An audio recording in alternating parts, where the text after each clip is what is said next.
Hello, welcome to the QRShow channel. Today we will guide you to creating QR code for an audio, music, or MP3 file. We'll use a tool called iPhone QRShow. It's user-friendly and offers a variety of customization options. Let's go through it step by step. Firstly, visit the QRShow website, https://qrcode.myf1.com/. Click Dashboard, and then log in or sign into your account.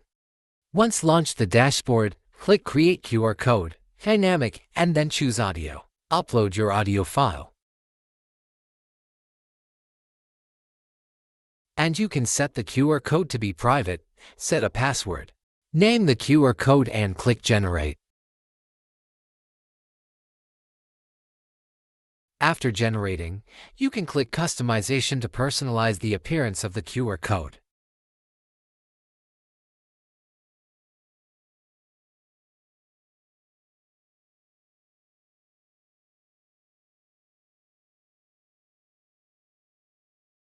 Finally, click Download to get your QR code and distribute it. That's it. It's easy, right? Let's get creative and make some magic happen with QRShow.